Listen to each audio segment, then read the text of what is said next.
அப்ப நீங்க கல்யாணம் பண்ணாம உங்க வீட்லயே இருந்திருக்கலாம்ல. ஹலோ, நீங்க இத சொல்லவே கூடாது. கல்யாணம் பண்ணாம வீட்ல இருக்கலாம் நீங்க சொல்லவே கூடாது. கல்யாணம் பண்ணிட்டு வரது எக்ஸ்பெக்டேஷன் இருக்குங்க. இருக்கு அப்படி நாங்க இருங்க இருங்க ஒரு நிமிஷம் இருங்க. ஓவராவா ஹோம்லி ஆயிட்டா. டான்ஸ் ஆடுனா ஆட்கள் பாக்கும். பாட்டு பாடுறா சும்மா சும்மா என் ரிலேட்டிவ்ஸ் பாத்துருவாங்க. ஓவரா ஹோம்லி ஆயிட்டா. அது எனக்கு பயங்கர ஏமாற்றமா இருந்துச்சு. ஏன் உன்னால வாங்கி தர முடியல, இஎம்ஐ எடு, இது பண்ணு அது பண்ணுன்னு சொல்லிட்டு ப்ரோலாங் பண்ணுவாங்க. அது அண்ணியோட முடியாது. அது வந்து ஒரு வாரம் போகும், ஒரு மாசம் போகும், அவ்வளவுதான். அதுல இருந்து அந்த சண்டை ஆரம்பிக்கும். அதுக்கப்புறம் எங்க பேசுறது? விவாகரத்து பண்ண போறோன்றதுக்கு அப்புறம் நிம்மதியா தூக்கம் வருது சார். ஹஸ்பண்ட் குழந்தையை தூக்கிட்டு டைவர்ஸ் வாங்கிட்டு வெளியில போகும்போது நாங்க ஃபுல் குழந்தையோட எக்ஸ்பென்சஸை பேர் பண்ணிக்கிறோம். ஒரு நிமிஷம். சட்டம் ஒரு இடத்துல எனக்கு சாதகமா இருக்கா அப்படின்னு நீங்க கேட்டீங்க இல்லையா? அனுஷ் ரைஸ் மற்றும் டாக் டெவலப்பர்ஸ் வழங்கும் வா தமிழா வா. இன்னைக்கு வா தமிழா வா நிகழ்ச்சியில் நாம் விவாதிக்கக்கூடிய தலைப்பு விவாகரத்து செய்ய மனநிலையில் இருக்கும் ஆண்கள் வெர்சஸ் பெண்கள்.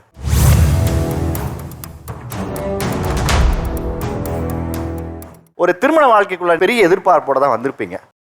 கல்யாணத்துக்கு அப்புறம் என்ன ஏமாற்றங்களை நீங்க சந்திச்சீங்க? திருமணத்துக்கு அப்புறம் என்ன தோணுச்சுன்னா, அம்மா பிள்ளையா இருப்பாங்கல்ல, அவங்கள மட்டும் கல்யாணமே பண்ணக்கூடாது சார். நம்ம கோவிலுக்கு போவோம்னு சொல்லுவோம், அம்மா கிட்ட கேட்டுட்டு வரேன். சினிமாக்கு போமா, அம்மா கிட்ட கேட்டுட்டு வரேன். சரி ஓகே, இவன் ஒரு அம்மா பைத்தியமா இருக்கானே சொல்லிட்டு நம்ம அவங்க அம்மா கிட்ட பாசமா இருக்கலாம்னு போயாச்சுன்னா, எங்க வீட்டுல நாங்க வெண்டைக்காய் இப்படிதான் வெட்டுவோம், நீ பழகிக்கோ. எங்க வீட்டுல நாங்க வந்து இந்த மாதிரி தான் கோலம் போடுவோம், ஸோ நீ அப்படி பழகிக்கோ. அப்ப நான் ஹஸ்பண்டுக்காக நான் வந்து என்ன மாத்திக்கவா, ஹஸ்பண்டோட அம்மாவுக்காக மாத்திக்கவானே தெரில. வாச்சது வாழைக்காயா இருக்குன்னா அதை பத்தது பெரிய பொருளங்காயா இருக்குது. மொத்தத்துல என்னன்னா, நம்மள ஒருத்தங்க புரிஞ்சு நமக்காக அவங்க மாறுவாங்கல்ல, அந்த பர்சனை கல்யாணம் பண்ணியாச்சுன்னா வேணா நல்லா இருக்கலாமே தவிர, நம்ம வந்து பெருசா எக்ஸ்பெக்டேஷன் வச்சா அது எப்பவுமே ஏமாற்றமா தான் இருக்கும். லவ் மேரேஜா அரேஞ்ச் மேரேஜா? Love marriage. ஓகே. இப்போ அவர்கிட்ட உங்களுக்கு ஒரு ஏமாற்றம்னு ஒன்று இருக்குல்ல கல்யாணத்துக்கு அப்புறம், அதை அவர்கிட்ட சொல்லியிருக்கீங்களா? எனக்கு வந்து நான் என்னன்னா ரொம்ப ஆக்டிவா இருப்பேன், எனக்கு ரொம்ப டான்ஸ் ஆடுறது அது இது ரொம்ப பிடிக்கும். லவ் பண்ணும்போது அவன் கொஞ்சம் அந்த மாதிரி தான் இருந்தது. கல்யாணத்துக்கு அப்புறம் என்னன்னா ஓவராவா ஹோம்லி ஆயிட்டா. டான்ஸ் ஆடினா ஆட்கள் பாக்கும். பாட்டு பாடுறா சும்மா சும்மா என் ரிலேட்டிவ்ஸ் பாத்துருவாங்க. ஓவரா ஹோம்லி ஆயிட்டா. அது எனக்கு பயங்கர ஏமாற்றமா இருந்துச்சு. மற்ற எல்லா விஷயத்துலயும் ஓகே, ஃப்ரெண்ட்லியா இருக்கிறது, விட்டு கொடுக்கறது, புரிஞ்சுக்கிறது, அண்டர்ஸ்டாண்டிங் எல்லாமே ஓகே. நான் ஹோம்லி ஆக வேண்டிய இடத்துல அவன் ஹோம்லி ஆயிட்டான். ஓகே, நீங்க மேன்லி ஆயிட்டீங்க, அவர் ஹோம்லி ஆயிட்டாரு. வேற சொல்லுங்கம்மா. நான் வந்து 18 வயசு கரெக்டாக ஸ்டார்ட் பண்ணுறப்ப மேரேஜ் பண்ணிட்டேன். என் லைஃப் எப்படி போச்சுன்னா, நல்லா போயிட்டு இருந்த லைஃப்பில் நானே கள்ள தூக்கி போட்டு எரிஞ்ச மாதிரி ஆயிடுச்சு. நான் வந்து அம்மா இல்லாமல் ஒரு நாள் தூங்க மாட்டேன். எங்கள் அக்காங்க மேரேஜ் ஆகி போனப்போ 2 நாள் அழுகைக்கு எனக்கு ஃபீவர்லாம் வந்து எங்கள் அக்கா மாமங்களை கூட்டிகிட்டு வந்தாங்க. அந்தளவுக்கு ரொம்ப ஃபேமிலி அட்டாச்சு. ஸோ நான் வந்துட்டு மேரேஜ்னால் ஒரு ஹாப்பியாக இருப்போம் அப்படிங்கிற ஒரு நம்பிக்கையில் போயிட்டேன். பட் நான் வந்துட்டு எல்லார்த்திட்டையுமே பேசிகிட்டு இருக்கிறப்போ லவ் மேரேஜா அரேஞ்ச் மேரேஜ்? லவ் மேரேஜ்னா சின்ன பிள்ளை அந்த அஃபெக்ஷன் ஆஃப் லவ்ல போயிட்டனோ என்னமோ தெரில. பட் இப்போ வந்துட்டு என்ன சொல்கிறதுனா, இப்போ நீங்கள் என்ன எக்ஸ்பெக்டேஷனில் மேரேஜ் பண்ணீங்கன்னு கேட்குறீங்க. ஒரு கடைக்கு போனீங்கன்னா நம்ம புருஷன் நமக்கு பிடிச்ச கலரில் ட்ரெஸ் எடுத்து தருவோம் அப்படின்னு தானே எக்ஸ்பெக்ட் பண்ணுவோம். நான் சத்தியமாக சொல்கிறேன்னா, ஒரு கோயிலுக்கு கூட என் புருஷன் கூட நான் சந்தோஷமாக போனதில்லை. நான் என் லைஃப்பை வந்து அப்படியே முடிச்சிட்டேன். 2 வருஷம் எங்கள் அம்மாட்ட பேசவே இல்லை, என்கிட்ட ஃபோன் கூட இல்லை 5 வருஷமா. இப்போ வந்து எனக்கு 28 முடியுது. என்னோட மெச்சூரிட்டி எப்படி இருக்குன்னா, கோமாவில் இருந்துட்டு வந்துட்டாங்கன்னா அவங்களுக்கு லைஃப் மறுபடியும் ரீசைக்கிள் ஆகிறது வந்து அந்த 5 வருஷம் மறைஞ்சு போயிருக்கும்ல, அப்படி தான் இருக்குது. நான் ஹாப்பின்னு ஒன்று யோசிச்சேன்னா அது என் ஃபேமிலிகிட்ட மட்டும்தான் இருந்தது. மேரேஜ் லைஃப் வந்து எனக்கு 0 தான். எங்கள் ஊர் பக்கா கிராமம்ண்ணா, நாமக்கல்லாம் ரொம்ப அவுட்ரு. என்ன பண்ணாலும் தப்பு தான் சொல்லுவாங்க.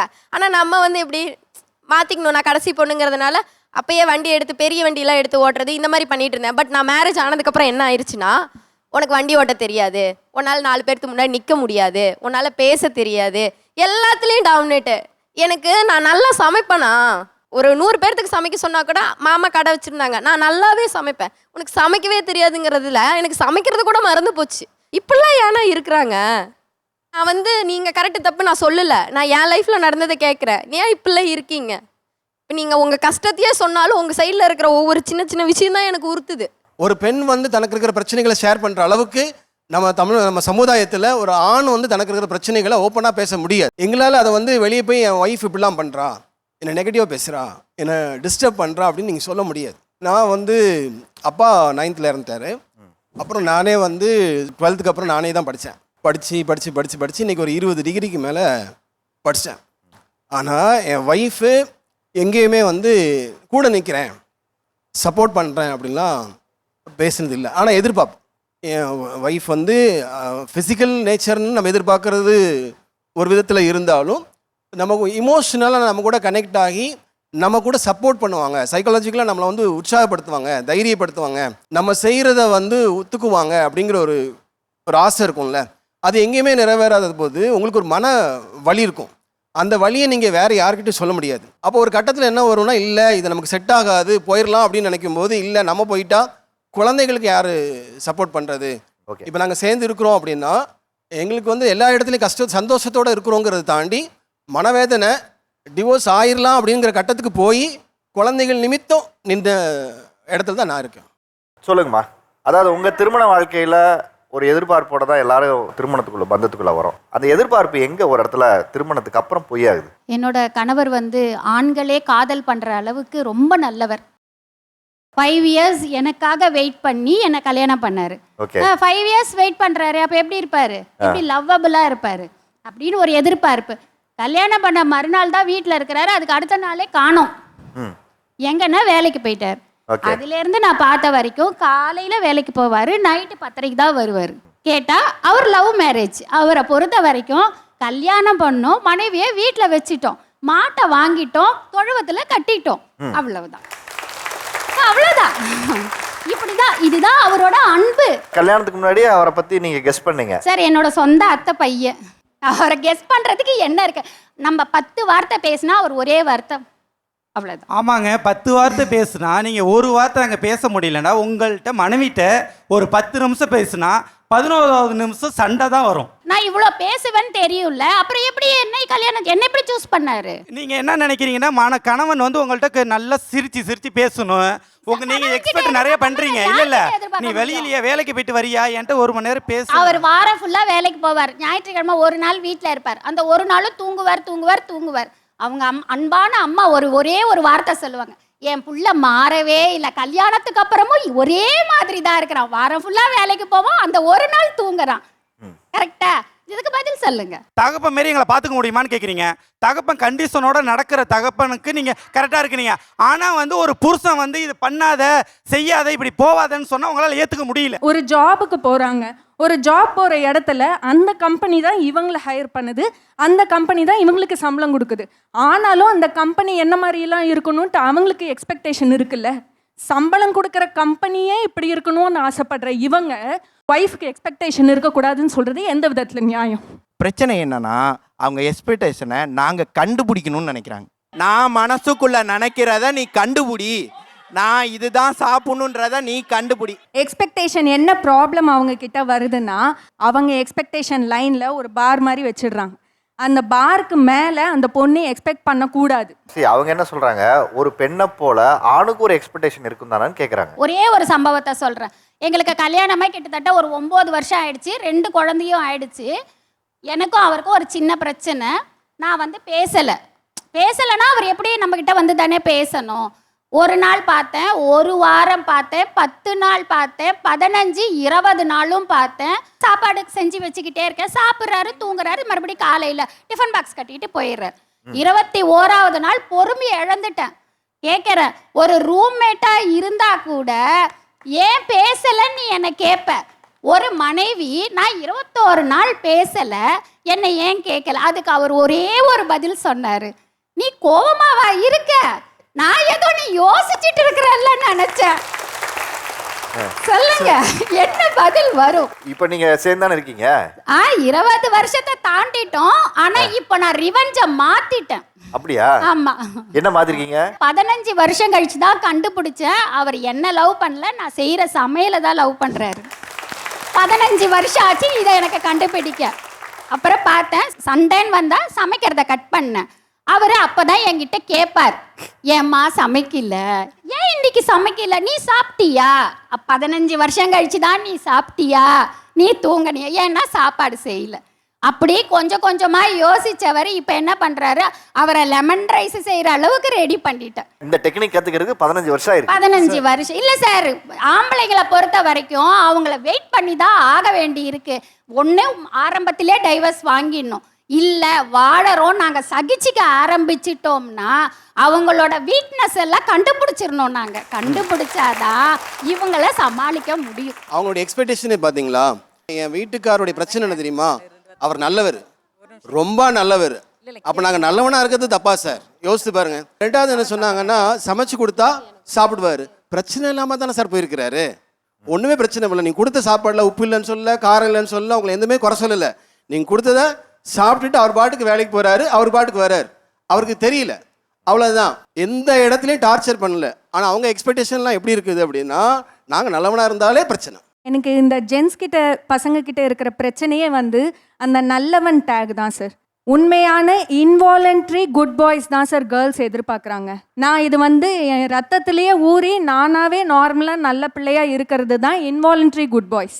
அது வந்து வெளியில் பார்க்குறதுக்கு ரூடாக இருந்தாலும் இந்த பசங்களுக்கு சொல்கிற மாதிரி இந்த சல்லி பயலுக அப்படின்னு சொல்கிறாங்கல்ல, இன்வாலண்ட்ரியாக தே ஆர் குட் பாய். ஆனால் இந்த குட் பாய் வேஷம் போட்டுட்டு சுற்றுறாங்கல்ல சில பேர். நான் உனக்கு இது பண்ணியிருக்கேன்ல, அப்போ நான் நல்ல பையன் தானே, நான் நல்ல பையன் சொல்லு. நான் உனக்கு இவ்வளோ அலோவ் பண்ணுறேன்ல, நான் நல்ல பையன் தானே, என்ன நல்ல பையன் சொல்லு.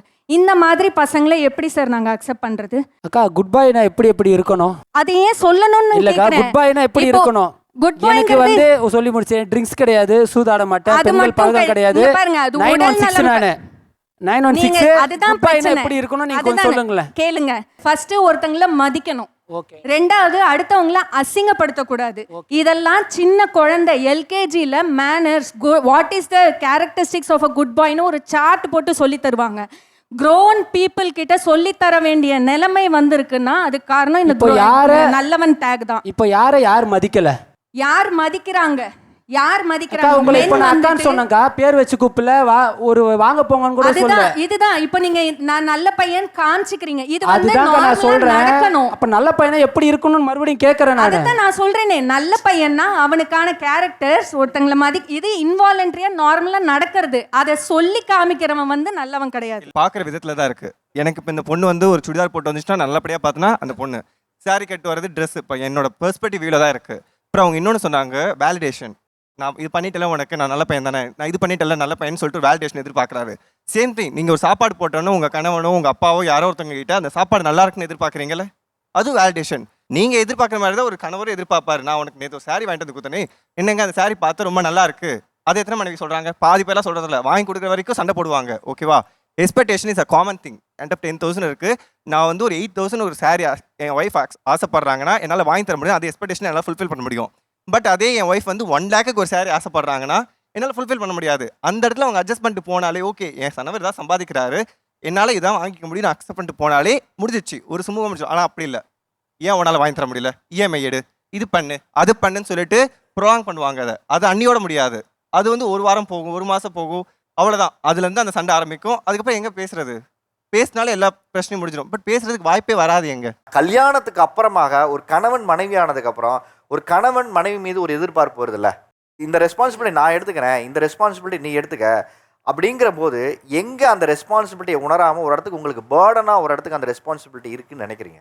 என்னடா அப்படின்னு ஒரு ஃபீல் இருக்குல்ல, மேரேஜுக்கு அப்புறம் ஒரு சலிப்புத்தன்மையும் ஒரு விதமான எரிச்சலும் வருது இல்லையா, அது எங்க இருக்குன்னு கேட்குறேன். வேலைக்கு போறதுல இருக்கு சார். நான் 5:30க்கு எழுந்துக்கிறேன் சார். கார் வாட்டர் வாஷ் போயிட்டு இருக்கேன். 8 மணிக்கு வீட்டுக்கு வருவேன், குளிச்சிருவேன், சாப்பிட்டு கிஃப்ட்டு ரேபிட்டோ ஓட்டிட்டு 1 hour வர லொக்கேஷன், இங்கேருந்து அங்கே லொக்கேஷன் போடுவேன், ஆஃபீஸில் ஒர்க் பண்ணுவேன், ஒர்க் முடிச்சுட்டு 6 மணிக்கு வீட்டுக்கு வருவேன், மறுபடியும் வரும்போது ரைடு ஓட்டுவேன், மறுபடியும் பார்ட் டைம் ஒரு அப்பார்ட்மெண்ட்டில் ஒரு ஒர்க் இருக்குது, அந்த டைம் பார்ட் டைம் ஒர்க்கு முடிப்பேன், மறுபடியும் இன்னொரு இடத்துல போயிட்டு அந்த கார் வாட்டர் வாஷ் பண்ணிவிட்டு வீட்டுக்கு 10 மணிக்கு வருவேன் சார். இவ்வளோ ஒர்க்கு வந்து யாருக்கு பண்ணுறேன்? மனைவிக்கு பண்ணுறேன். அவங்க அப்பா பண்ணாரா? 10:30 மணி வரைக்கும் அவங்க அப்பா ஒர்க் பண்ணாரா? அப்பா விட ஒரு பாயிண்ட் நான் அதிகமாக தான் பார்த்துட்ருக்கேன். ஆனால் அவங்களுக்கு சாட்டிஸ்ஃபைடு இல்லை. இந்த மாதிரி டைமில் ஒய்ஃபுங்க வந்து ஹெல்ப் பண்ணுறது இல்லை சார். அந்த மாதிரி டைமில் நாங்கள் உடஞ்சிடுறோம். என்ன மாதிரி ஹெல்ப் பண்ணணும் நீங்கள் எதிர்பார்க்குறீங்க? நான் எதிர்பார்க்குறது என்னென்னா, அவங்கள ஆஃபீஸ்க்கு ஏதோ ஒர்க்குக்கு போனாங்கன்னா, ஏதோ ஒரு ஒர்க் இருக்கட்டும், மந்த்லி நம்மளுக்கு 5,000 வந்தால் கூட நான் இந்த ஒர்க்கையே நான் கண்டினியூ பண்ணுறேன். வேலைக்கு போகணும்னு எதிர்பார்க்குறீங்க அவங்க? ஆமாம் சார். போக மாட்டேங்கிறாங்க. எங்கள் அப்பா வந்து எங்களை சின்ன வயசில் அப்படி வளர்க்கலை, நாங்கள் சந்தோஷமாக இருந்தோம், நீங்கள் என்ன வேலை செய்ய சொல்கிற ஸோ அப்படின்னு. இப்போ அந்த 5,000 ஒரு 10,000 வந்தால் கூட நம்ம பசங்களுக்கு பின்னாடி ஏதாவது யூஸ் பண்ணலாம், அவங்களே கோல்டு வாங்கலாம், ஏதோ ஒரு ஃபங்க்ஷனுக்கு ஏதோ ஒரு செலவுக்கு நமக்கு வரும். நானும் ரெஸ்ட் எடுக்கிற மாதிரி ஒரு இது இருக்கும். பட் காலையில் ஒரு 5:30லேருந்து 10 மணி வரைக்கும் நான் வேலை செய்கிறேன். என்ன வேலை செய்கிறீங்க சார்? நான் அட்மினிஸ்ட்ரேஷன் ஒர்க் பார்த்துட்டு இருக்கேன் சார் ஒரு கம்பெனியில். மீதி பார்ட் டைமாக இந்த ஒர்க்கெல்லாம் பார்த்துட்டு இருக்கேன். அந்த வீட்டில் அவங்க இருந்தாங்கல்ல, அதே லைஃப் இங்கே வாழணும்னு பார்க்குறாங்க சார். எங்கள் அப்பா கிட்ட கிடைச்ச அந்த அன்பு அது எங்கள் ஹஸ்பண்ட் கிட்ட தான் எக்ஸ்பெக்ட் பண்ண முடியும், வெளியாள் கிட்ட எக்ஸ்பெக்ட் பண்ண முடியாது. ஸோ அதில் என்ன தப்பு இருக்கு? இப்போ நீங்கள் வேலைக்கு போகணுன்றீங்களா போகக்கூடாதுன்னு சொல்கிறீங்களா? நீங்கள் அலோ அக்செப்ட் பண்ணாதானே? அதுதான் நான் போக சொல்லி தானே மேடம் சொல்கிறேன். இப்போ போக சொல்லி தானே சொல்லிட்டு இருந்தேன். இல்ல இப்ப அப்பா தான் நம்ம கணவன் எதிர்பார்க்கணுன்றீங்க. ஆமா ஏன் உங்க அப்பா உங்களை வேலைக்கு அனுப்பல? ஏன் உங்க அப்பா பெண் பிள்ளைகளை வேலைக்கு அனுப்பணும் உங்க அப்பா அதை முடிவு பண்ணாரு? அப்பா கிட்ட கேட்டீங்களா வேலைக்கு போனேன்னு? இல்ல நான் கேட்கவே இல்ல. நான் படிச்சிட்டு இருக்கும் பொழுதே அப்பா திருமணம் பண்ணி வச்சுட்டாரு. அதுதான் ஏன் அப்பா ஒத்துக்கல? அது நீங்க தான் அத என்னைக்குமே வந்துட்டு தடுக்குறீங்களே. அப்பா ஒத்துக்கல சார். ஒரு நிமிஷம். அப்பா இல்ல சார், இதுல வந்து பொருளாதாரம் தாங்க அதுல நிக்குது. இப்ப சார் வந்து அவருக்கு வந்து பொருளாதாரம் தேவை, அதனால அவர் அதை முடிவு பண்றாரு. உங்க வீட்டுல அது வந்து இருக்கு, அதனால அவர் அனுப்பல. அவள்தான் அவர் எதிர்பார்க்கறதுக்கு வேலைக்கு போகணுமா போகக்கூடாதுன்னு ஆசைப்படுற அந்த ஒப்பீனியன் வைக்கிறது ஆண் தான். அது வேணுமா வேண்டாமாங்கிற சாய்ஸ் வந்து அதிகபட்சம் பெண்களுக்கு இருக்கிறது இல்லை. காலையிலேருந்து வீட்டில் இருக்க எனக்கு கடுப்பாக இருக்குது அப்படின்னு சொல்கிறாங்க. சரி என்ன பண்ணலாமா நான் கேட்கும்போது எனக்கு வந்து வேலைக்கு போகணுன்னு தோணுது அப்படின்றாங்க. சரி அவங்க டீச்சிங் முடிச்சிருக்காங்க, பக்கத்தில் டீச்சிங் ஸ்கூல் இருக்குது, நான் பார்த்து தரவா அப்படின்னு கேட்குறேன். இல்லை எனக்கு வேலைக்கு போக பிடிக்கல, ஆனால் வீட்டில் போர் அடிக்குது, என்ன பண்ணுறது அப்படின்றாங்க. அதை தான் நானும் கேட்டேன். என்னம்மா உனக்கு பண்ணுறது, நீ சொன்னாதானமா எனக்கு தெரியும். நீங்க கேட்ட கடைசி வரையும் பதில் இல்லை, நீங்க சொல்லுங்கன்றாங்க. நாங்க சொல்றதை அவங்க கடைசி வரையும் ஏத்துக்கிறதுக்கு ரெடியாகவும் இல்லை. இன்னைக்கு நம்மளோட இந்த நிகழ்ச்சியில் கலந்துக்கிறதுக்காக சிறப்பு விருந்தினராக வந்திருக்கக்கூடியவர்கள் வழக்கறிஞர் ராஜேஸ்வரி அவர்கள். இந்த ஒரு மேரேஜ் அப்புறமா இப்படியெல்லாம் எதிர்பார்த்தேன்டா, ஆனா மொத்தமா மண்பானமாய் உடஞ்சு போச்சேடா அப்படின்னு ஒரு மூமெண்ட் இருக்குல்ல, அப்படியான வாழ்க்கையில் நடந்த அந்த மூமெண்டம் சொல்லுங்களேன். ஞாயிற்றுக்கிழமைனா மேட்சுக்கு போயிடலான்னு பார்ப்பேன் சார். ஆனால் அப்போ தான் சார் அவங்களுக்கு ஃபீவர் வரும், தலைவலி வரும், எல்லாமே வரும் சார். டக்குன்னு மேட்சுக்கு ஆனால் கூட நான் ஏமாற்றிட்டு மேட்சுக்கு போயிடுவேன் சார். கரெக்டாக அப்போ தான் பசங்க 7 மணிக்கு மேட்ச்னா 8:30 மணிக்கு வருவானுங்க. சரி 9 மணிக்கு டாஸ் போட்டால் ஃபோன் வரும் சார், பசங்களுக்கு டிஃபன் செய்யல, கேஸு காலி. ஆனால் கேஸ் இருக்கும் சார். பாப்பா அடிபட்டுருச்சு, கீழே விழுந்துருச்சு, சீக்கிரம் நான் பதறி அடிச்சுட்டு போய் ஓடி வருவேன் சார். பாப்பா நல்லா தான் விளையாண்டு இருப்பாங்க. அந்த மாதிரி ஒரு ஃப்ரீடமே உடஞ்சிச்சு சார். சொல்லுங்க, என்ன மாதிரியான எதிர்பார்ப்புகள் மண்பான மாதிரி உடஞ்சி போச்சு சார் அப்படிங்கிற விஷயம் என்ன? என்னோட திருமண வாழ்க்கையே ஆக்சுவலி இப்போ உடஞ்சி போய் தான் நிற்குது. நான் இப்போ இதுக்கு அடுத்து எந்த ஸ்டேஜ் போக, எந்த ஸ்டேஷனில் போய் நிற்க அப்படின்னே எனக்கு தெரியல. என்னோடய ஒய்ஃப் வந்து ஃபேமிலி மேலே அலிகன்ஸ் போட்டு நான் டிவோர்ஸ் கொடு அப்படின்ட்டு கேட்குறாங்க. குழந்தை வேறு இருக்குது. 3 இயர்ஸ் ஆச்சு என்னோடய பையன் பிறந்து. இன்னும் நான் ஒரு 2 டைம்ஸ் தான் பார்த்துருக்கேன் ஆக்சுவலி என் பையனை. அந்த ஃபேமிலியில் ஆல்ரெடி 3 டைவர்ஸ் நடந்திருக்கு. அப்புறம் ஆக்சுவலி பார்த்தா 3 டைவர்ஸுமே இதில் இவங்க கிளியராக இருக்காங்க டிவோர்ஸில். இப்போ நான் இது புதுசாக போனவொடனே இவங்களை என் சைடில் சின்ன மைனஸ் பாயிண்ட்டை வந்து அதை சரி பண்ணி அடுத்த வாழ்க்கையை அதை சரி பண்ணி கொடுக்கும் அப்படிங்கிற அந்த டாப்பிக்கே இல்லை. அப்போ வேண்டாம் உடனே, அப்புறம் நம்ம அந்த பொண்ணை நம்ம பார்த்துக்கலாம், அந்த பையனை நம்ம வளர்த்துக்கலாம் அப்படின்ட்டு அவங்க வெளியில் எடுத்துக்கிட்டாங்க. இப்போ இதனால் வந்து எனக்கு திருமண வாழ்க்கை இப்போ என்னோடய லைஃப் ஸ்டைலே வந்து உடஞ்சி போய் நிற்குது. இப்போ அவங்க பொண்ணை அவங்க பார்த்துக்கிறான், இப்போ அவங்களும் என் ஒய்ஃப் தான். இப்போ என்னோட பையனை எப்படி அவங்க பார்க்கறதுக்கு ரைட்ஸ் இருக்குது, அந்த ஃபேமிலி பார்க்கறதுக்கு? இதே பல்லாவரத்தில் தான் என் ஒய்ஃப் இருக்கா, அண்ணன் வீட்டில் போய் நின்னா அவங்க அப்பார்ட்மெண்ட்டில் உள்ளே விட மாட்டேங்கிறாங்க. என் ஒய்ஃப் வீட்டுக்கு போனால் அவன் அம்மா கேட்டு அடைச்சிக்கிட்டு உள்ளே வரக்கூடாது, கோர்ட்டில் கேஸ் போட்டாச்சு, நீங்கள் அங்கே போய் பார்த்துக்கோங்க தம்பி அப்படிங்கிறாங்க.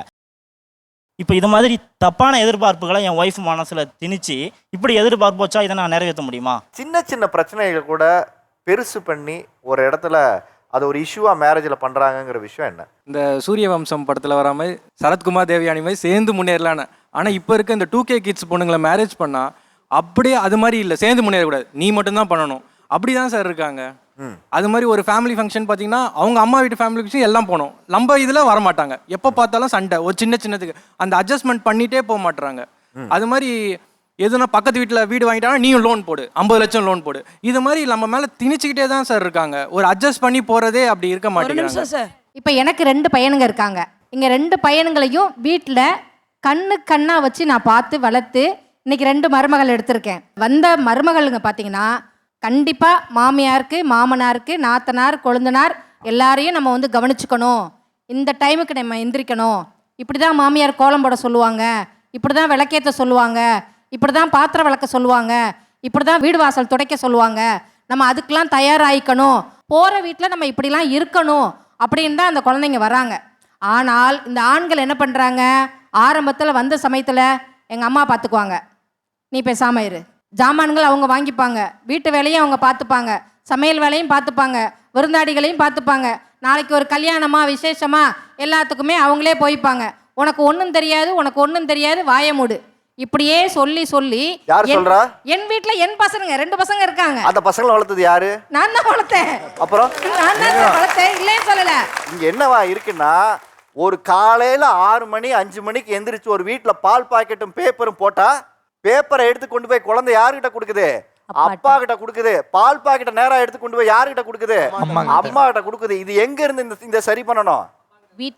வீட்ல சரி பண்ணணும். ஏன் அம்மா கிட்ட கொண்டு போய் பேப்பரை கொடுத்துட்டு அப்பா கிட்ட கொண்டு போய் பால் பாக்கெட்டை கொடுக்க கூடாதா? அந்த பிள்ளை கொடுக்கலாம்ல. சரி, இப்போ பையனுங்க என்ன சொல்றாங்கன்னா, இப்போ நம்ம ஒரு சில விஷயங்கள் இந்த மாதிரிலாம் பண்ணாதே, இதெல்லாம் நீ தான் பார்க்கணும் அப்படின்னு சொல்லும்போது நீங்க தலையிடாதீங்க, என் குடும்பம் நான் பாத்துக்கிறேன் அப்படின்னு சொல்லும்போது நம்ம என்ன சார் பதில் சொல்றது? அதுதான் சொன்னேன். இப்ப பாத்துக்கிறேன்னு சொல்ற இடத்துல பிரச்சனை இருக்கு. நீங்க திருமண பந்தத்துக்குள்ள வந்ததுக்கு அப்புறம் மறுபடியும் நீங்க ஒரு இடத்துல உங்களுக்கான சுதந்திரத்தையோ இல்ல உங்களுக்கான எதிர்பார்ப்பு பொய்யானதுக்கு அப்புறம் இந்த வண்டியில இருந்து இறங்கிடலாம்னு ஒரு முடிவு எடுக்கிறீங்கல்ல, நீங்க விவாகரத்தின் மூலமாக நீங்க மீட்டெடுக்கக்கூடிய விஷயம் என்ன, இழந்த விஷயம் என்ன? இது ரெண்டு தான் எனக்கு தேவை. கல்யாணத்துக்கு முன்னாடினா எனக்கு வந்து ரொம்ப அழகான பொண்ணு வேணும்னு ஒரு எக்ஸ்பெக்டேஷன். கல்யாணம் ஆகி அப்புறம் வந்து எனக்கு பிள்ளைய பார்த்துக்கணும், அந்த மாதிரி பிள்ளைய பார்த்து நம்ம கொஞ்சம் ஆன்டி ஆன உடனே எனக்கு கெரியருக்கு சப்போர்ட் பண்ணணும். கெரியருக்கு சப்போர்ட் பண்ணலை அப்படின்னு சொல்லும்போது நீங்கள் எனக்கு செட் ஆகாது. அப்போ மொத்த எக்ஸ்பெக்டேஷனும் அப்போ நாங்கள் எங்களோட எக்ஸ்பெக்டேஷன்லேயே இருக்கக்கூடாது. நீங்கள் மழை சீசன் மாதிரி மாற்றிட்டே இருப்பீங்க, நாங்கள் உங்களுக்காக மாற்றிட்டே இருக்கணும். அப்போ டோட்டலாக அப்போ வந்து நாங்கள் உங்களுக்காகவே வாழணும். அப்போ எங்கள் வாழ்க்கையை யார் வாழ்றது? அப்போ நீங்கள் கல்யாணம் பண்ணாமல் உங்கள் வீட்டிலே இருந்திருக்கலாம்ல. ஹலோ, நீங்கள் இதை சொல்லவே கூடாது. கல்யாணம் பண்ணாமல் வீட்டில் இருக்கலாம் நீங்கள் சொல்லவே கூடாது. கல்யாணம் பண்ணிட்டு வரது ஒரு நிமிஷம் இருங்க. நீங்கள் எக்ஸ்பெக்டேஷனோட இருங்க. உங்கள் அம்மா அப்பா உங்கள் வீட்டில் பார்க்குற மாதிரி வந்து எங்கள் வீட்டில் எங்கள் அம்மா அப்பா பாருங்க. உங்கள் அம்மா அப்பா எங்க வீட்டுக்கு வந்தாங்கன்னா அவங்கள தடபுடலா கவனிக்கிறீங்கல்ல, உங்க வீட்டுல எப்படி பாக்குறீங்களோ அது மாதிரி பாக்குறீங்களா, அதே மாதிரி எங்க அம்மா அப்பாவையும் பாருங்கன்னு சொல்றேன். அப்படி அவங்க நடந்துக்கணும் சார். இங்க யாரெல்லாம் திருமண முறிவு ஏற்பட்டு உட்காந்துருக்கீங்க அவங்களுக்கெல்லாம் இதுக்கு பதில் சொல்லுங்க. உங்க விவாகரத்து உங்களுக்கு என்ன கொடுத்துருக்கு? சார் 17 இயர்ஸ் ஆச்சு எனக்கு மேரேஜ் ஆகி. இப்போ ஹஸ்பண்டை விட்டு பிரிஞ்சு 4 இயர்ஸ் ஆச்சு. இந்த 14 வருஷம் அவர் கூட இருந்த வரைக்கும் எல்லா விஷயத்துலையும் ஏமாந்துருக்கேன். வேலை விட்டு வரும்பொழுது நமக்காக நமக்கு பிடிச்ச ஒரு ஸ்நாக்ஸ், ஒரு பூ, அன்பாக வந்து பாசமாக வந்து சாப்பிட்டியா, என்ன பண்ணுற, கை வலிக்குதா, கால் வலிக்குதா, நீ ஏன் இன்னைக்கு டயர்டாக இருக்க, உனக்கு என்ன வேணும், நான் ஒரு காஃபி போட்டு தரவா, இந்த மாதிரி விஷயங்கள்லாம் நான் நிறையா எதிர்பார்த்தேன். அப்படியே போக போக போக அவர் நல்லா ட்ரிங்க் பண்ணுவார். 14 இயர்ஸ் அட்ஜஸ்ட் பண்ணி போனேன். 14 இயர்ஸ் நான் ஏன் அட்ஜஸ்ட் பண்ணி போனேன்னா, எனக்கு 2 பெண் குழந்தைகள் இருந்துச்சு. அவங்களுக்காக நான் அட்ஜஸ்ட் பண்ணி போனேன். இந்த 14 இயர்ஸில் என் குழந்தைங்களும் நிறையா ஏமாந்துட்டாங்க. அதுக்கப்புறமா அவங்க அப்பாவோட இருக்க விரும்பலை. ஓப்பனாகவே சொல்லிட்டாங்க, எனக்கு அப்பா வேணாம், நம்ம 3 பேர் மட்டும் இருப்போம், 2 பெண் குழந்தைங்க, எனக்கு 3 பேர் மட்டும் இருப்போமா, இந்த லைஃப் எங்களுக்கு பிடிக்கல. பிள்ளைங்களுக்காக வெளியே வந்தேன் நான், அவங்கள சந்தோஷமாக பார்த்துக்கிறதுக்காக. இப்போ நான் தனியாக அவங்கள 4 இயர்ஸாக நானே அவங்களுக்கு ஸ்கூல் ஃபீஸ்லேருந்து எல்லாமே பே பண்ணி என்னோட செலவுகள் பார்த்து வீட்டுக்கு ரெண்ட் கொடுத்து இப்போ என் பிள்ளைங்க அவங்க விருப்பப்படி எல்லாமே பண்ணுறாங்க. நான் என்ன கேட்குறேன், இந்த பிரிவு உங்கள் பிள்ளைங்களோட சந்தோஷத்தை மீட்டெடுத்துட்டீங்க. ஆமாம், உங்களுக்கு சந்தோஷத்தை கொடுத்துருக்கா, கவலையை கொடுத்துருக்கா? நான் சுதந்திரமாக யோசிக்கிறேன் சார். என் பிள்ளைங்களுக்கு இது தேவை, இது தேவை இல்லைங்கிறத யோசிக்கிறேன். எனக்கு இது தேவை, இது தேவை இல்லைங்கிறத யோசிக்கிறேன். உங்கள் விவாகரத்து உங்களுக்கு வாழ்க்கையில் என்னம்மா கொடுத்தது? இப்போ நான் வந்து 10th தான் சார் படிச்சிருந்தேன். இப்போ 35 வயசு ஆகுது. இப்போ 12th எழுத போகிறேன் சார். இந்த வருஷம் படிக்கிறேன். அது வந்து நானாக சம்பாரித்து என்னுடைய இதில் நான் படிக்கிறதால சுதந்திரமாக நான் யோசிக்க முடியுது. என்னால் டைவர்ஸ்க்கு அப்புறம் இந்த இது எனக்கு கிடைச்சிருக்கு. மேரேஜ்னால நான் என்ன இழந்தேன்னா என்னோட self respect sir. My X husband dominated me to the core sir. அவருக்கு என்னன்னா நின்று உக்காருனா உக்காருன்னு, ட்ரெஸ்ஸிங்லேருந்து everything sir, he had total control over me. Enala I couldn't tolerate anymore. I'm born from an Anglo-Indian and Telugu parents, so I follow even Tamil Nadu customs also sir. I follow Periyar's teachings also. Self respect is very much important, and women are engalku vanda adu we deserve that. We deserve that respect. We want to be dignified also sir. Engalku vanda enna engala enga husbands ipdi pandrathu engala accept panna mudiyala. So வேறு வழி இல்லாமல் எந்த marriage வந்து டிவோர்ஸில் end ஆகணும்னு யாருக்கும் விருப்பம் இல்லை sir. We go to any extent அதை சஸ்டெயின் பண்ணுறதுக்கு. ஆமாம் சார். ஓகே, அதாவது விவாகரத்து உங்களை ஒரு இடத்துக்கு நீங்கள் எதிர்பார்த்தது திரும்ப மீட்டு கொடுக்குன்னு நினைக்கிறீங்களா? அது என்ன? இன்னும் விவாகரத்து ஆகலை சார். அந்த ஆகலை, இதுக்கு தான் ப்ராசஸ் தான் இருக்குது. மேரேஜ் ஆகி 1.5 வருஷம், அதில் 1 மாதம் தான், 1 மாதம் 2 மாதம் தான் வாழ்ந்தேன். அதுக்கப்புறம் வந்து பார்த்தீங்கன்னா இன்றைக்கி நான் எங்கே இருக்கேன்னு தெரியாது. ஆனால் எனக்கு பிடிச்ச ஒரு விஷயம், நான் எம்சிஏ போய் பண்ணுறதா இருக்கட்டும், ஆர்ஜேவாக பேசுகிறதாகட்டும், நியூஸ் ரீடர் ஆகட்டும், எல்லாமே நான் இன்றைக்கி வந்து மறைஞ்சு பண்ணிகிட்ருக்கேன். அப்புறம் இன்னொன்று, அந்த திருமண வாழ்க்கையில் என்னை வந்து ரொம்ப டிப்ரெஷனில் கொண்டு போய் தூக்கமே இல்லாத அளவுக்கு பண்ணிட்டாங்க. மருந்து மாத்திரைலாம் கொடுக்க வச்சு தூங்குற அளவுக்கு தூங்கவே எனக்கு வந்து இன்னொரு கேள்வி உங்கள்கிட்ட இருக்குது. இப்போ இந்த விவாகரத்து உங்களுக்கு நடந்ததுக்கப்புறம் மறுபடியும் மறு திருமணம் பண்ணிக்கிறது உங்களுக்கு விருப்பம் இருக்கா? அதாவது எனக்கு திருமணம் பண்ணிக்கணும்னு ஆர்வம் ஆசை இருந்தது அப்படின்னா நான் இந்நேரம் அந்த பொண்ணு கூப்பிட்டு நீ சீக்கிரம் மியூச்சுவல் கொடு நான் போயிடுறேன் அப்படிலாம் சொல்லியிருப்பேன் சார். எனக்கு அதில் விருப்பமே கிடையாது. நான் தனியாக சுதந்திரமாக வாழ்ந்துடுறேன். ஏன்னா இவ்வளோ அனுபவத்தை வச்சுட்டு 37 வருஷம் கனவுகளோட வாழ்ந்த என்னோட திருமணமே வேறு மாதிரி போயிடுச்சு. இதுக்கப்புறம் எனக்கு திரும்ப ஒன்று புதுசாக ஒன்று அமையுமானே எனக்கு தெரியல, தெரியவும் வேண்டாம். இப்போ நான் இந்த வாழ்க்கை என்னன்னா என் குடும்பத்துக்காக இது வரைக்கும் வாழ்ந்தேன். அடுத்து எனக்காக வாழ்கிறதுக்காக முயற்சி எடுத்தேன். அந்த முயற்சியில் தோல்வி அடைஞ்சிட்டேன்.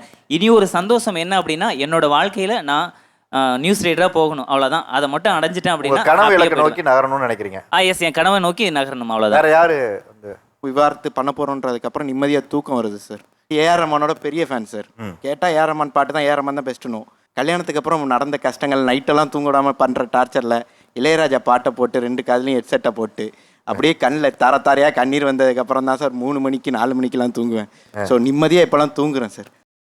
என்னோடய ஒய்ஃப் சைடுலேருந்து நிறைய இழந்தது வந்து ரெஸ்பெக்ட் தான் சார். மணி இல்லை, பேக்ரவுண்ட் இல்லை, அசட் இல்லை, இது மாதிரி ரீசன்லாம் அடிக்கடி டாக் வச்சு அதனால் நிறைய விவாதங்கள் வச்சு அதனால் சண்டையும் வந்து அதுதான் அப்புறம் ஆர்கியூவாக போய் அவங்கக்கிட்ட என் ஒய்ஃப்ட்ட அதை திரும்ப திரும்ப சொல்லி நம்மக்கிட்ட வெறுப்பு வர வச்சு இதனால் வெளியில் போயிட்டாங்க. இப்போ இதில் இழந்தது அப்படின்னு பார்த்தா என்னோடய ஃபுல் மேரேஜ் லைஃபே எனக்கு ஃபுல்லாக டேமேஜ் தான். இப்போ இந்த 3 வயசு பையனே நான் இன்னும் பார்க்கல. அவன் எப்படி இருக்கான், தூங்குறானா, என்ன பண்ணுறான் அப்படிங்கிறத கூட அவங்க ஒய்ஃபோட அம்மா வந்து காமிக்க கூடாது அப்படிங்கன்னே என்னை மறைச்சி வச்சு இது பண்ணிக்கிட்டு இருக்காங்க.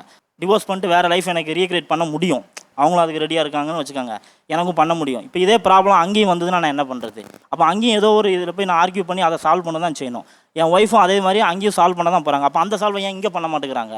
அவங்க மட்டும் அவங்க லைஃப்பில் வாழலை, என்னோட லைஃப்பையும் சேர்த்துட்டு தான் அவங்க அம்மா வீட்டில் போய் வாழ்ந்துகிட்டு இருக்காங்க. ஸோ நான் ரெக்கவரி பண்ணி மீட் எடுக்கணுங்கிறது என்னோட லைஃப் ஸ்டைலில் நான் வாழணும். அதை என் ஒய்ஃப் தான் எனக்கு தரணும். வேற ஒருத்தவங்க கிட்டே இருந்து நான் ரெக்கவரி பண்ண முடியாது. 3 வருஷம் ஆச்சு டிவோர்ஸ் கேஸ் ஓடிட்டுருக்கு. இப்போ லாஸ்ட் 2 months பிஃபோர் தான் வந்து ஆச்சுங்க. நான் இப்போ தான் நிம்மதியாக தூங்குறேன் சார். இப்போ தன்னால் தனிமையில் பட தூக்கம் வராது. இப்போ தான் நிம்மதியாக தூங்குறேன். சின்ன சின்ன விஷயத்துக்கெல்லாம் ஈகோ பார்த்தாங்க சார். சேலரி மேட்டரில் தான் ஆரம்பிச்சதுங்க. அதில் ஆரம்பித்தது அப்படியே அவங்க இருந்தது மொத்தமாகவே 30 days தான் இருந்தாங்க. அவ்வளோதான், டிவோர்ஸ் கேட்டு இது பண்ணிட்டாங்க. அதுலேயே வந்து பார்த்திங்கன்னா எல்லாமே தப்பெல்லாம் எங்கள் மேலே தான் இருக்குது. டீ டோட்டலர் நான், எந்த பழக்கமும் இல்லை. அவங்க கேஸ் போட்டது பார்த்தீங்கன்னா அவன் ட்ரிங்க்ஸ் பழக்கம் இருக்குது, மற்ற பழக்கம் எல்லாமே இருக்குது அப்படிங்கிற மாதிரி கொண்டு போயிட்டாங்க சார். இதனால் வந்து ஃபேமிலியில் எல்லாத்துக்கும் பார்த்தீங்கன்னா நேம் டேமேஜ். நிம்மதியும் தூக்கமும் ஆண்களுக்கு கிடைச்சிருக்கு. பெண்களை பொறுத்த வரைக்கும் விவாகரத்து என்ன கொடுத்துருக்குன்னா சுதந்திரத்தை கொடுத்துருக்கு. எனக்கு இங்கே இருக்கக்கூடிய விவாதங்களை நீங்கள் எல்லாம் தொடர்ச்சியாக பார்த்துருப்பீங்க. விவாகரத்து அப்படின்னு இன்னைக்கு வரும்போது ஆண் பெண் இருவருமே இன்னைக்கு வாங்கிக்கிறாங்க, கோர்ட்டுக்கு வராங்க.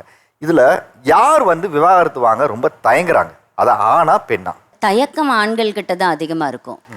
பெண்கள் எப்போவுமே ஒரு விவாகரத்து மனநிலையில் தான் இருக்கிறாங்கன்றது தான் உண்மையான விஷயம். என்னென்னா ஆரம்பத்தில் அப்பா அம்மா சொன்னாங்கன்னு கல்யாணம் பண்ணிப்பாங்க, இல்லை லவ் பண்ணிட்டேன்னு ஆசையில் கல்யாணம் பண்ணிப்பாங்க. அதுக்கப்புறம் ஒரு குழந்தை பிறந்துடும், குழந்தைய வளர்க்க ஆரம்பிச்சிருவாங்க. அப்புறம் ரெஸ்பான்சிபிலிட்டிஸ் வந்துடும். ஒரு 10-15 வருஷம் ஆகிடும். குழந்தை வளர்ந்துருவான், அவன் வேலையை அவனே பார்த்துப்பான், அவனே சாப்பிட்டுப்பான், அவனே ஸ்கூலுக்கு போயிடுவான். ஹஸ்பண்ட்ஸ் எல்லாம் என்ன பண்ணிடுவாங்கன்னா செட் ஆகிடுவாங்க, இவ்வளோதான் அப்படின்னு தெரிஞ்சிருவாங்க. மாமனார் மாமியார் எல்லாம் எல்லா ஆட்டத்தையும் போட்டு முடிச்சு அவங்களும் அடங்கிடுவாங்க. இவங்க அந்த 15 வருஷம் கழிச்சு அப்போ தான் இவங்களுக்கு தெரியும் எனக்குன்னு ஒரு வாழ்க்கை இருந்தது இல்லை, அந்த வாழ்க்கையை நான் இழந்துட்டேன் இல்லையா. நான் அந்த வாழ்க்கையை அதுக்கப்புறம் தான் அவங்க தேட ஆரம்பிப்பாங்க. அந்த தேடலோட வெளிப்பாடு தான் விவாகரத்துக்களுக்கான மிகப்பெரிய காரணம். நிறைய பேர் வர்றதுக்கான மிகப்பெரிய காரணம். பெண்கள்கிட்ட போயிட்டு உங்களோட விவாகரத்துக்கு பின்னாடி உங்களுக்கு என்ன கிடைச்சது அப்படின்னா, ஒருத்தருக்கு சுதந்திரம் கிடைச்சிருக்கும், ஒருத்தருக்கு டிக்னிட்டி கிடைச்சிருக்கும், ஒருத்தருக்கு செல்ஃப் ரெஸ்பெக்ட் கிடைச்சிருக்கும், ஒருத்தருக்கு வேற விஷயம் கிடைச்சிருக்கும். ஆனால் ஆண்கள் கிட்ட போய் கேளுங்களேன், எல்லாத்துக்கும் ஒன்னே தான் கிடைச்சிருக்கும், தூக்கம். நிம்மதியாக தூங்கலாம், எல்லாருக்கும் நிம்மதி. அவங்களோட எதிர்பார்ப்பே அவ்வளோதாங்க.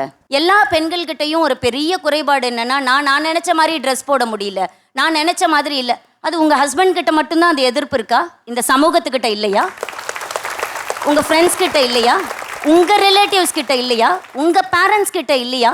எல்லா இடத்துலையும் இந்த எதிர்பார்ப்பு இருக்குது. கல்யாணத்துக்கு போனால் பட்டு புடவை கட்டிட்டு போனோம், அவங்க கேட்கலையே, நீங்கள் தான் அதை ஃபிக்ஸ் பண்ணுறீங்க, இதுதான் என்னோட ட்ரெஸ்ஸிங் அப்படின்னு. இந்த எதிர்பார்ப்பு வந்து நம்ம சொந்த பந்தங்கள்ல பெண்களுக்கு எல்லாருக்குமே இருக்குல்ல, ஆண்களுக்கு இப்படிப்பட்ட எந்த எதிர்பார்ப்புமே அவங்ககிட்ட இல்லையே. இல்லை, எதிர்பார்ப்புகள் இல்லைன்னு சொல்லாதீங்க, அவங்களுக்கு தான் மிகப்பெரிய எதிர்பார்ப்புகள் இருக்குது. இவங்களுக்கு பார்த்தீங்கன்னா ட்ரெஸ் பண்ணிக்கணும், வெளியில் போகணும், இப்படி நடந்துக்கோ, அப்படி தான் ஓகேங்களா. ஒரு குடும்பத்தை எப்படி வழி நடத்தணும் அப்படிங்கிற எதிர்பார்ப்புகள் தான் பெண்கள்கிட்ட அதிகமாக இருக்கும். ஆனால் ஆண்கள்கிட்ட அப்படி இல்லை. அவர் ஒய்ஃபை பார்த்துக்கணும், அவங்க அம்மா அப்பாவை பார்த்துக்கணும், அவங்க குழந்தைங்கள பார்த்துக்கணும், அவங்க அக்கா குழந்தைய பார்க்கணும், அவங்க தம்பி குழந்தைய பார்க்கணும், அவங்க தங்கச்சி குழந்தைய பார்க்கணும், குடும்பமாக அனுசரிக்கணும், இதை தாண்டி சொத்தை வேற காப்பாற்றணும். இவங்களோட எதிர்பார்ப்புகள் எல்லாம் நீங்கள் திருப்பி எவ்வளோ தடவை வேணால் கேள்வி கேளுங்க, உங்களோட ஆன்சர் ஒன்றேவா தான் இருக்கும்.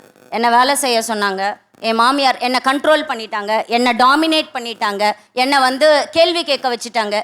ஃபிசிக்கல் அப்யூசஸ் இருக்கிற சில ஃபேமிலிஸ் கண்டிப்பாக இருக்குது. எந்த காலத்துலையும் ஒரு மனைவியை நோக்கியோ, அம்மாவை நோக்கியோ, தங்கச்சியை நோக்கியோ, அக்காவை நோக்கியோ கை ஓங்கும் அதிகாரம் ஆண்களுக்கு எப்பவும் கிடையாது.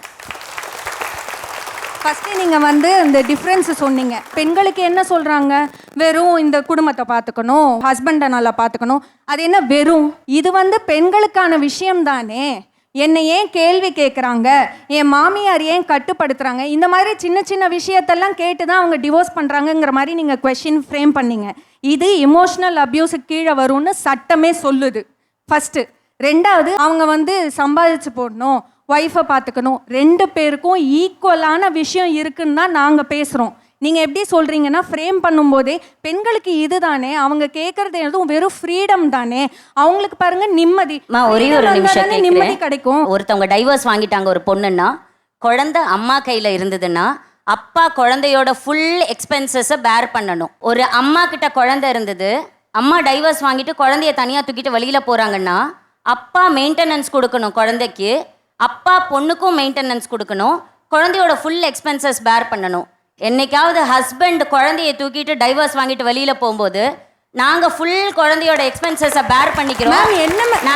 ஒரு நிமிஷம், சட்டம் ஒரு இடத்துல எனக்கு சாதகமா இருக்கா அப்படின்னு நீங்க கேட்டீங்க இல்லையா, சட்டம் மேக்ஸிமம் உங்களுக்கு சாதகமா இருக்கு. நீங்க சொல்ற காரணங்கள் இருக்கு இல்லையா, நீங்க அதுக்கு பதில் சொல்றேன். Balanced life. சம்பளம் வந்து ஆண்கள் அதிகமா வச்சிருக்காங்க, வைஃப் வந்துட்டு ரீலொகேஷன் இருக்கு, அவங்களோட ஜாப் ரீலொகேஷன் நிறைய டைம்ஸ் ஆகுது. இத்தனை விஷயம் தாண்டி அவங்களுக்கு மெட்டர்னிட்டி இந்த விஷயங்கள் எல்லாம் உங்க கூட வாழும்போது ஹஸ்பண்ட்ஸ்க்கு வரது இல்லையா? ஆண்களுக்கு இந்த பிரச்சனைகள் நீங்க கேக்க வந்து புரிஞ்சது. இத்தனை விஷயம் இருக்கு சார், கேப் இருக்கு. அதுக்கப்புறம் அந்த கேள்வி தான் உங்களுக்கு நீங்க பேசுறது புரிஞ்சிருச்சு. நான் கேட்குற ஒரு நிமிஷம் மேடம். இப்போ நீங்கள் கேட்டீங்க நியாயமான ஒரு கேள்வி. அப்போ ஒரு விவாகரத்துன்னு வரும்போது, ஒரு குழந்தைன்னு வரும்போது பெண்கள்கிட்ட தான் அந்த குழந்தைய தூக்கி கொடுத்துட்றாங்க. இப்போ பார்க்க கூட தன் குழந்தைய பார்க்க விடலேருந்து அந்த அப்பா வந்து இன்னைக்கு துடிச்சிட்டு இருக்காரு, என் குழந்தைய பார்க்கவே இல்லைங்க, ஆல்மோஸ்ட் பல வருஷங்களாச்சு, போனால் கூட கண்ணில் கூட காட்ட மாட்டேங்கிறாங்கன்னு சொன்னது உண்மை. அதே நேரத்தில் ஜீவனாம்சம் அப்படின்னு ஒன்று வரும்போது இன்னைக்கு ஜீவனாம்சம் கொடுக்க வேண்டிய இடத்துல ஆண்கள் தான் இருக்காங்களே தவிர பெண்கள் ஜீவனாம்சம் கொடுக்கணுங்கிறத ரொம்பவுமே இன்சிஸ்ட் பண்ணுறது இல்லை. நீங்கள் சட்டம் இருக்கு. ஆமாம், இன்சிஸ்ட் பண்ணுறது இல்லைன்னு தான் நான் சொல்கிறேன். அதாவது ஆண் கொடுக்கறது தான் ஒரு இடத்துல கமாண்டிங்காக ஒரு இடத்துல கோர்ட்டில் இருக்குது. இந்த சட்டத்தை பெண்கள் இங்கே தவறாக பயன்படுத்துக்கிறாங்க நீங்கள் சொல்கிறோம். இப்போ ஏன் ஜீவனாம்சம் கொடுக்க வேண்டிய நிர்பந்தம் ஆண்கள் இருக்குன்னா, பெண்கள் எம்பவரே இப்போ தான் ஆயிருக்காங்க. ஒரு 20 வருஷம் 30 வருஷத்துக்குள்ளே தான் எம்பவரே வேலைக்கு வராங்க வீட்டை விட்டு. அப்போ ஆரம்ப காலத்துலேருந்து ஆண்கள் வேலைக்கு போய் சம்பாதிச்சாங்க, ஆண்கள் குடும்பத்தில் வந்து பார்த்துக்கிட்டாங்க, பெண்கள் அவர்கள் குடும்பத்தில் வந்து வாழ்ந்தாங்க. அப்போ வந்து கல்வி அறிவு கிடையாது, ஒரு இடத்துல நகை மட்டும் போட்டு கட்டி கொடுத்துருவாங்க, வந்துருவாங்க. அதுதான் அவங்களுடைய அசட். அந்த நகையை வச்சு அடமானம் வாங்கிக்கலாம், ஒரு இடத்துல பொருளாதார ரீதியாக ஈட்டிக்கலாம். அதுக்கப்புறம் எங்கிட்ட கேட்காதப்பா நாங்களும் எப்படி இருப்போம்னு தெரியாமல் சொல்லி அமுச்சு விட்றாங்க. அப்போ ஹோல் ரெஸ்பான்சிபிலிட்டியை ஆண்கிட்ட பெண்ணை ஒப்படைக்கக்கூடிய ஒரு கலாச்சாரம் இருந்தது. இப்போ எம்பவர் ஆகிட்டாங்க, இவங்களும் வேலைக்கு போகிறாங்க, நாங்களும் வேலைக்கு போகிறோம், ஒரு இடத்துல மியூச்சுவல் அண்டர்ஸ்டாண்டிங் குடும்பம் நடக்குது. இப்போது பெண்ணுங்களுடைய ஓன் ரெஸ்பான்சிபிலிட்டின்னு ஒன்று வரும்போது மாமனார் மாமியாரை பார்த்துக்கணும், ட்ரெஸ்ஸிங் சென்ஸ் நீங்கள் சொன்ன மாதிரி சமூகத்தில் எப்படி நடந்துக்கணும், நீங்கள் சொன்ன மாதிரி ஆடை அலங்காரத்தில் டீசெண்டாக போடணும், இது 2 பேருக்கும் தானே. இப்போ நீங்கள் சொன்ன மாதிரி 20 வருஷத்துக்கு முன்னாடி எம்பவர்டாக இல்லை, அன்னைக்கு எல்லா சட்டங்களும் இருந்தது, தேவைப்பட்டுச்சு, எல்லா சட்டங்களும் போடப்பட்டுச்சு. இன்னைக்கு எம்பவர் ஆயிட்டாங்கல்ல, அப்போ ஒரு மாற்றம் இருக்கு இல்லையா, இன்னைக்கு ஒரு மாற்றம் இருக்குல்ல, இந்த மாற்றத்துக்கு தகுந்த மாதிரி நம்மளை மாற்றிக்கணும் இல்லை, அந்த மாற்றம் பெண்கள் கிட்ட வந்திருக்கான்னு கேட்குறேன் நான். எம்பவர் மைட் வந்ததுக்கு அப்புறம் அது என்ன மாற்றம் இங்கே நடக்கலைன்னு நினைக்கிறேன். அந்த மாற்றம்ங்கிறது என்ன தெரியுங்களா, இவங்க 2 பேருக்கும் நடுவில் ஒரு குழந்தை இருக்குல்ல, அந்த குழந்தைய பற்றி யோசிக்கிற மாற்றம் மிக மிக முக்கியம். அப்பா சைடில் உட்காந்து என் குழந்தைய நான் 3 வருஷமாக பார்க்கவே இல்லைன்னு அப்பா அழறதும் தப்பு, அம்மா சைடில் உட்காந்துட்டு என் குழந்தைய அவர்கிட்ட நான் பார்க்கவே இல்லை 8 வருஷமானு சொல்ல அம்மா அழறதும் தப்பு. அந்த குழந்தைக்கு முன்னாடி அந்யோன்யமான ஒரு பேரண்ட்ஸ் இருந்தாங்கன்னு வச்சுக்கோங்களேன், அந்த குழந்தை என்னைக்காவது அப்பா வேண்டாமா, வாமா போலாம் நம்ம அப்படின்னு கூப்பிடுமா? அதே மாதிரி தான் அப்பாவுக்கும். குழந்தை முன்னாடி திட்டாத ஒரு அப்பா இருக்கிற இடத்துல அந்த பொண்ணு அந்த குழந்தை வந்து அந்த அம்மாவை எதிர்த்து பேசவே பேசாது சார். நடுவீட்ல ஒரு குழந்தையோட வளர்ப்பு எப்படி சார் நீங்க அந்த குழந்தைகிட்ட சொல்லுவீங்க அப்பா ரொம்ப நல்லவர்னு? இப்போ இவங்க 14 வருஷம் அவங்க குடும்ப வாழ்க்கையில் இல்லற வாழ்க்கையில் இருந்து தான் பிரிவை பெற்றிருக்காங்க. அப்போ 14 வருஷம் ஒரு ஆண் ஒரு இடத்துல சரியா இருந்திருந்தா இவங்க ஏன் அந்த இடத்துக்கு போகணுங்கிற ஒரு கேள்வி ஒன்று இருக்குல்ல. இல்ல அந்த 14 வருடங்கள் அவங்களால தாங்க முடிஞ்சது இல்லையா? அந்த ஒரு ஸ்ட்ரென்த் இருந்ததுல, அந்த ஸ்ட்ரென்த் ஏன் 14வது வருஷம் உடைஞ்சதுன்னு அவங்களால ஸ்ட்ரைட்டா ஒரே ஒரு வார்த்தையில ஆன்சர் சொல்ல சொல்லுங்க. என் குழந்தைய தாங்கிக்க வேண்டிய அவசியம் இல்ல. என் குழந்தைங்க தாங்கிக்க வேண்டிய அவசியம் இல்ல. ஒரு அப்பா நடுவீட்ல உட்காந்து ட்ரிங்க் பண்றாருன்னா அந்த குழந்தை என்ன கத்துக்கும்? பெண் குழந்தையா இருந்தனால அது அருவருப்பா நினைக்குது. ஒரு ஆண் குழந்தையா இருந்தா என்ன நினைக்கும்? அதை நம்ம பண்ணி பார்க்கணும்னு நினைக்கும். எல்லா ஆண்களுக்கும் ஒரு பொதுவான ஒரு பிரச்சனை இருக்கும். அந்த பிரச்சனையை பத்தி நம்ம விவாதம் பண்ண முடியும். ஆனா ஒரு தனி மனிதனுக்கு ஒரு கெட்ட பழக்கம் இருக்கும் இல்லைங்களா? அந்த கெட்ட பழக்கத்தை நம்ம விவாதம் பண்ண முடியாது. நான் அதனால தான் நான் சொன்னேன், physical assault or emotional abuse இதெல்லாம் ரியலா இருந்தது அப்படின்னா ஓகே. ஆனா இதை தாண்டி எனக்கு தனியா ஒரு சுதந்திரம் இருக்கு, எனக்கு தனியா ஒரு வாழ்க்கை இருக்கு, எனக்குன்னு தனியா ஒரு உலகம் இருக்கு அப்படின்னு சொல்றாங்கல்ல, இதற்காக ஒரு டைவர்ஸ், இதற்காக ஒரு பயணம் அப்படின்னு எடுக்கிறது தான் தப்புன்னு சொல்றேன். ஒரு ரேப் நடந்தாலோ, ஒரு எமோஷனல் அபியூஸ் நடந்தாலோ, ஒரு பிசிக்கல் அசால்ட் நடந்தாலோ அதற்கான சட்டங்கள் தெளிவா இருக்கு. அதற்கு எதிராக குரல் கொடுங்கள், மொத்தமா எல்லாரும் சேர்ந்து சப்போர்ட் பண்ணலாம். ஆனா இதையெல்லாம் தாண்டி இதை விட்டுறீங்க. இதை விட்டுட்டு உங்களோட கற்பனைகள்ல எதையோ தேண்டிய ஒரு பயணம் இருக்குல்ல, இதெல்லாம் இல்லை, எனக்கு தனியா ஒரு வாழ்க்கை இருக்கு, எனக்குன்னு ஒரு கனவு இருக்கு, எனக்கு கண்டிப்பா அது இருக்கும். ஆனா அதை சேர்ந்து பெண்களோட பலம்னு ஒன்று இருக்குங்க. குடும்பத்தையும் பேலன்ஸ் பண்ணி கரியரையும் பேலன்ஸ் பண்ணி அந்த குடும்பத்தை கொண்டு வரது அது பெண்களுக்கு மட்டுமே கிடைக்கிற பலம். பெருமையா சொல்லிக்கிறீங்கல்ல, சொல்லி சொல்லிதான் இப்போ இவ்வளவு பிரச்சனை. பெருமையா சொல்லிக்கிறீங்கல்ல, எனக்கு மட்டும் தான் இருக்கீங்க. இப்போ செலவை செய்றீங்க, அப்படி சொல்லி சொல்லி ஏமாத்துறீங்க எங்களை. ஒரு இடத்துல எல்லா பிரச்சனையும் ஜென்ரலைஸ் பண்ணுறது தப்பு, அதை தான் அவங்க சொல்கிறாங்க. ஆனால் நீங்கள் சொன்ன அந்த டோனில் என்ன ஒன்று இருக்குது அப்படின்னா, ஏன் அவங்க கேள்வி கேட்குறாங்கன்னா, ஆண்கள் செய்கிற எல்லாத்தையும் நீங்கள் ஜென்ரலைஸ் பண்ணுற ஒரு டோனில் நீங்கள் பேசுகிறதுனால தான் அவங்க அந்த கேள்வியே கேட்குறாங்க. இங்கே ஒரு சின்ன இம்பேலன்ஸ் இருக்குது, என்னால் புரிஞ்சுக்க முடியுது. இந்த ஃப்ரீடமை எப்படி யூஸ் பண்ணணும், எப்படி பயன்படுத்திக்கணும், குடும்பத்துக்குள்ளே எப்படி கட்டமைச்சிக்கணுங்கிற பிரச்சனையில் சின்ன சின்ன பிரச்சனைகள் இருக்குது. ஆனால் மொத்த கட்டமைப்புமே தப்புன்னு நம்ம சொல்லிட முடியாதுல்ல. இவங்க காலையில் எந்திரிச்சு என்ன பண்ணணும், என்ன வேலைக்கு போகணும், அதே மாதிரி யாரை பார்க்க போகணும், இது எல்லாமே ஒரு ஆணுக்கு கேள்வியாக கேட்கப்படுறதுங்கிறது இல்லை. ஆனால் ஒரு பெண் அதே திருமணத்துலேருந்து வீட்டுக்கு போகணுன்னா யாரை பார்க்கணும், எங்கே பார்க்க போகிற, எவ்வளோ நேரம் ஆச்சு, ஏன் இவ்வளோ லேட்டு அப்படின்னு சொல்கிற விஷயம் இருக்குல்ல. திருமணத்துக்கு வந்ததுல பொசசிவ்னஸில் இது நடக்குது ஆண்களுக்கு. ஆனால் ஜென்ரலைஸ்டாக அந்த கொஸ்டினை கேட்கறது இல்லை. பெண்கள் திருமணத்துக்கு அப்புறம் பொசசிவ்ல தான் கேட்குறாங்க, எங்கே போனீங்க, ஏன் இவ்வளோ லேட் ஆகுது, யார்கிட்ட இவ்வளோ நேரம் பேசிட்டு இருக்கீங்கிறது பொசசிவ்னஸ் நடக்குது. ஆனால் இங்கே பொசசிவ்னஸ் எல்லாம் தாண்டி ஜென்ரலைஸ்டாகவே 10 மணிக்கு மேலே ஒரு பெண் வெளியில் போகணுன்னா கேள்வி கேட்குறாங்க. 10 மணிக்கு மேலே ஒரு ஆண் போகும்போது கேள்வி கேட்கறது இல்லை. ஒரு இடத்துக்கு வெளியில் போகும்போது எப்படி ஆடையை உடுத்திட்டு போகணுன்னு பெண்ணை சொல்கிறோம். அவர் எப்படி வேணால் ஷார்ட்ஸை போட்டு போவார். 10 மணிக்கு மேலே வீட்டுக்கு ஒரு ஆள் வந்து கதவை தட்டுற ஆள் வாட்ச்மேன் தட்டினாங்கன்னா, இவங்க நைட்டியோடு போய் சொன்னாங்கன்னா அவங்க கேட்பாங்க, ஏன் நைட்டியோட போய் முன்னாடி நிற்கிற, ஒரு ஷார்ட்ஸ் போட்டு போய் நிற்க முடியாது. ஆனால் இவர் ஷார்ட்ஸ் போட்டு போய் நிற்கலாம், கதவை திறக்கலாம், கேட்க மாட்டாங்க.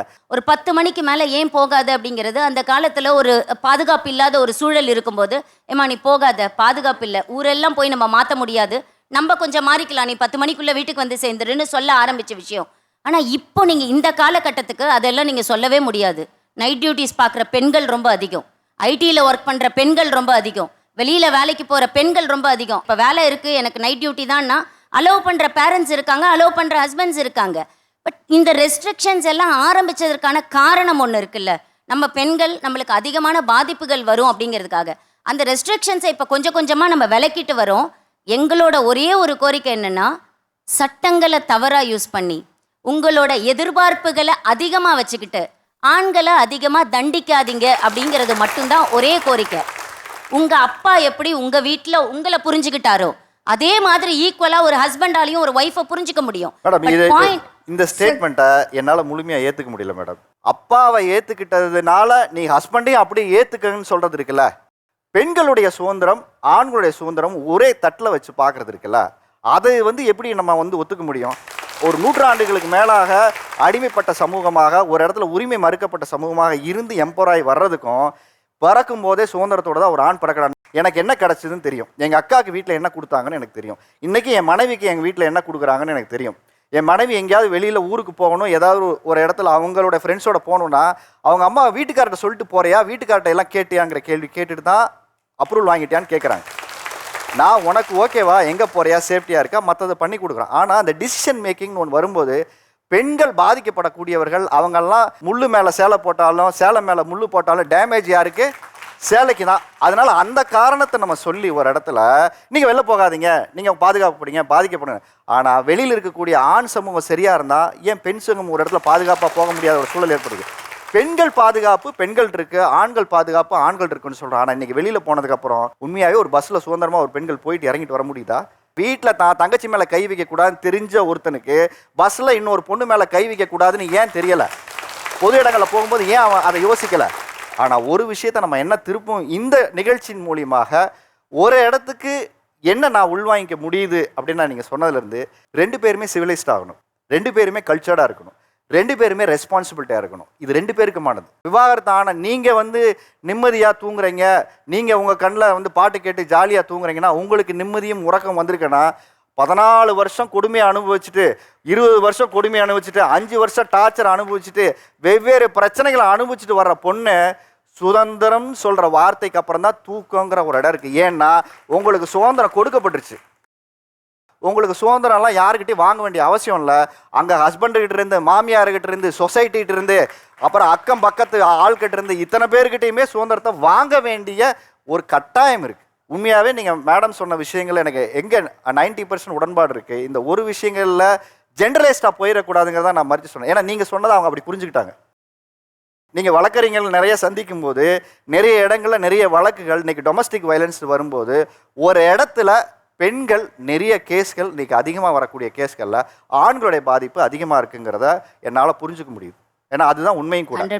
100% இன்னைக்கு ஜீவனாம்சம் ஒரு இடத்துல வரும்போது வச்சு செய்கிறாங்க. எல்லா பெண்களும் ஜீவனாம்சம் கொடுக்கும்போது மொத்தத்தையும் அவன் ட்ரௌசரை வரைக்கும் உருவிட்டு தான் விடுறாங்க. இல்லை வாங்காதவங்களை பற்றி சொல்லலை, நான் திரும்ப சொல்லிட்டேன். வாங்காத பெண்களுக்கு என்னோட ராயல் சல்யூட். கணவனை மதிச்சுட்டு தூக்கி போட்டு போயிருக்காங்க. உன் சொத்து வேணாம், ஒரு பைசா வேணாம், என் பிள்ளைய நான் ஏன் சம்பாதித்தை வாங்கி வாழ முடியும்னு சொல்லிட்டு போனவங்களும் இருக்காங்க. எல்லா விவாகரத்து வழக்குகள்லையும் ஒரு கோரிக்கை எப்பவுமே இருக்கும். எனக்காக என் புருஷன் ஒரு நாள் கூட ஸ்டாண்ட் பண்ணதில்லை மேடம். எனக்காக ஒரு நாள் கூட என் புருஷன் அவங்க அம்மா கிட்டேயோ அப்பா கிட்டேயோ சண்டை போட்டதில்லை மேடம்னு. ஒரே ஒரு நாள் அவங்களுக்காக சண்டை தான் போட்டு பாருங்களேன். இவ்வளோ பேச்சையாவது குறைக்கலாம். அந்த குரல் ஒழிச்சிட்டா இந்த ஆதங்கமும் இந்த குழப்பங்களும் குறையும்னு நினைக்கிறேன். சிறப்பாக பேசியவர்களுக்கு சிறப்பு பரிசு கொடுக்கும் நேரம் இது.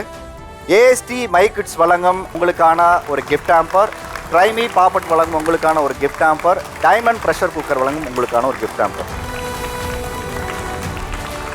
டைமண்ட் ப்ரெஷர் குக்கர் வழங்கும் உங்களுக்கான ஒரு கிஃப்ட் ஹாம்பர், ஏஎஸ்டி மைக்கிட்ஸ் வழங்கும் உங்களுக்கான ஒரு கிஃப்ட் ஹாம்பர். மற்றொரு தலைப்பில் உங்களை சந்திக்கும் வரை உங்களிடமிருந்து விடைபெறுவது உங்கள் ஆரி அர்ஜுனன்.